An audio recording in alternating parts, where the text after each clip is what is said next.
Hello everybody and welcome to the romantic month of February. So for this paperclip art, I decided to use a little heart which I used in my February layout, and I've stamped her out. I have had this striped gold foil and pink cardstock sitting in my paper stash box that I didn't know what to do with, so I grabbed it and I thought, you know what, I'm going to use it today come rain or shine. I also have this Tim Holtz mixed media die thing that I've been playing with for the last couple of months actually, and I thought, you know what, I'm going to use it here too. So I'm just setting up all my materials. At this stage I don't know what I'm doing, but I know what I want to use. I still have this paper pad that I got from the reject store. I love its colors and I want to use it up. I don't want to keep it and hoard it, and I'm just having a look for a color scheme. I'm liking a few things, but I do go back to that beautiful green, teal and pink ombre page. I decided to stay away from flowers, and I'd already done the other page, and this marble one was okay, but I did go back to the pink and green. So I was going to skip through this coloring, but I thought to myself, you know what, let's just turn it on and I'll just speed through it for you. I decided to do a new technique here, and what I did was I wet her dress first and then I dabbed in a little bit of blue and a little bit of green just to tie in her dress with the background. And I'm going to leave you with some beautiful romantic music and some coloring.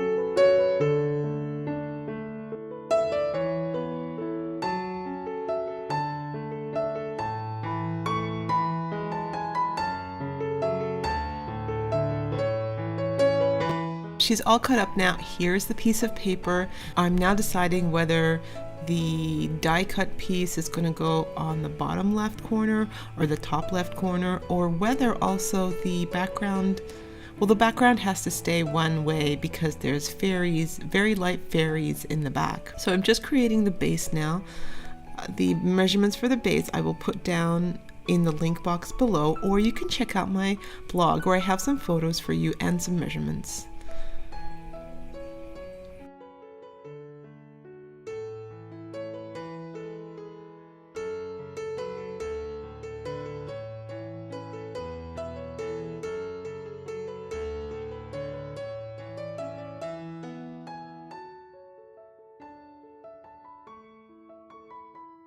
Just putting together the base of my paperclip art here, and because she was a lot larger than the previous mini Gorjuss stamp, I did make the canvas a little bit larger too.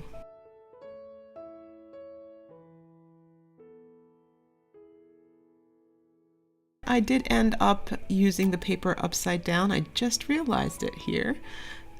It doesn't really matter though, because you can hardly see those fairies. They're going to be obscured by the frame that I use.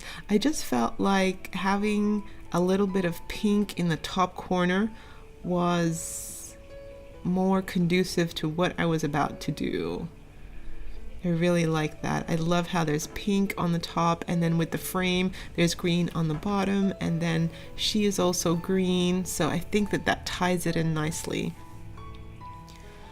I'm just experimenting here, and I think I end up going that way better. I'm also using PVA glue on the delicate edges of the die cut, and it goes on with a little bit of a border on the edges.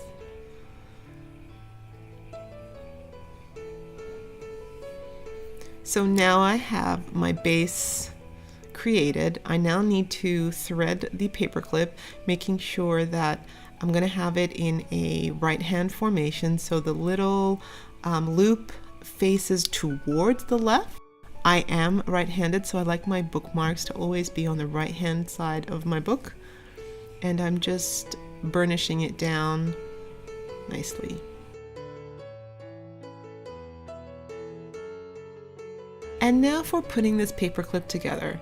So I decided that with all my art journal stuff, it's got to be flat because it's in books. What I'm going to start doing is with my paperclip art, I am going to make it as bulky as you want. So I grabbed a whole lot of wood veneers, wood embellishments, buttons, beautiful jewelry pieces that I think Lorna, I think you sent me some of these, a whole lot of other cute embellishments that I usually steer clear of because they make my pages bulky. And here I am just playing around with putting some glasses on her. But I do love these first two things that I grab. This is a locket and this is a wooden frame that I really love. And I decide to go with the first things that I grab.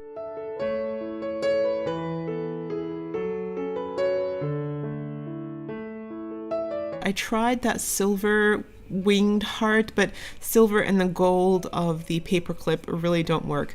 I also grab some of this lace and some thread there. I did love those envelopes. I wanted to do something with an envelope heart, but I don't end up using it. Trying a few different textures here just to ground her. She looks like she's floating there, so I decided to use something along the bottom to make her look like she is grounded.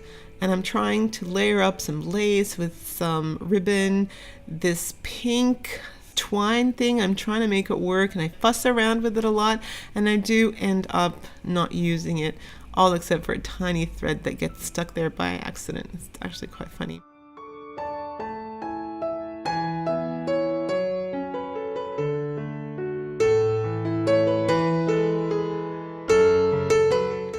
These gorgeous bows, and because the little gorgeous girl has a bow on her dress, I thought you have to use a bow. So this color bow is so beautiful, it's so bold, it makes a huge statement, and I'm going to be using it. I'm now just layering up this lace, and you can see my boo-boo there. I left it there because I just want to show you that I do make mistakes as well, but at the end of the day, it's easily cleaned up and no one would know unless you filmed yourself.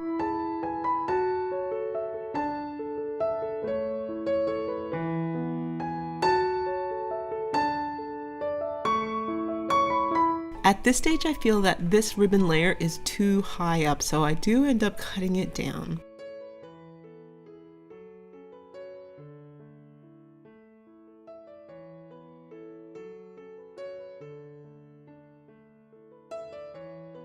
And then I think that I've got way too many elements on this tiny little canvas.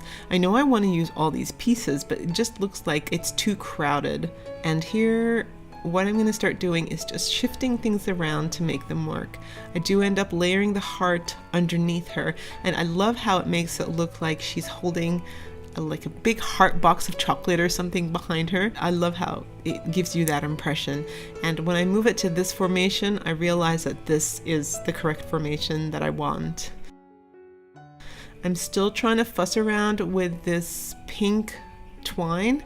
It was a little bit wet, and I left it there for a little bit, and it just got stuck down, so it had to stay. I didn't want to rip it off, and I'm just really gently trying to adjust the heart. First I thought I was going to put it behind her head so it looked like a halo, but it looked ridiculous, so I wanted to go back to my original idea of having it look like she's holding a big heart behind her, ready to give to somebody. Alright, so the ribbon is now going down, and I use double-sided sticky tape to start off with, but I do enforce it with some glue in a little while. I've got this PVA strong glue, and I try at first to use this just to keep it in position, but I actually end up fussing with that locket, so I do have to come back with big guns in a little while to keep it there.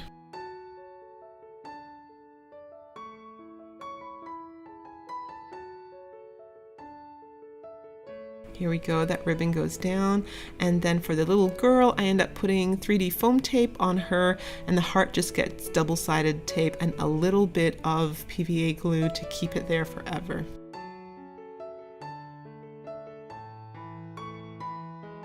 This is where I decided to take that pink thing off, and then I realized it's stuck, so then I just leave it on. My layout is done, and I'm now thinking about sentiments. What am I trying to say? I'm looking through some of these sentiments, and since this was a locket, I thought to myself, do you know what? I think I have some mini buttons. So I go into my stash and find these gorgeous little buttons that actually do fit into that locket. And this is where I pulled the locket off, and I end up grabbing some of my E6000. This stuff is strong, and I know once I've let it dry that it's not moving anywhere. So I just put some on and then try not to fuss with that locket anymore.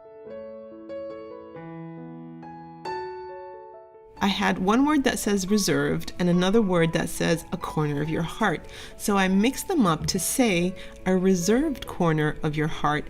And the sentiment behind this is, do you remember in Peter Pan, when Peter Pan sees Wendy for the first time, and I think they're enamored with one another, and she asks him to give her a kiss and he gives her a button. Do you remember that? Well, to me, that is the height of innocence, and it is just so gorgeous. So this little girl got given a button by a really special little boy, and she put it in her locket, and ever since then she has reserved her heart for this little boy for when she grows up. It's almost done, but I still feel like there are elements on this little canvas that are missing. So I do grab some of these sequins and I match them up in pink, and I use the small ones and I just place them here and there to fill in some of the void. And this is my February mini paperclip art. I hope you guys enjoyed it. I hope you like the story behind it. Happy Valentine's Day, everybody, and I'll see you next month for March.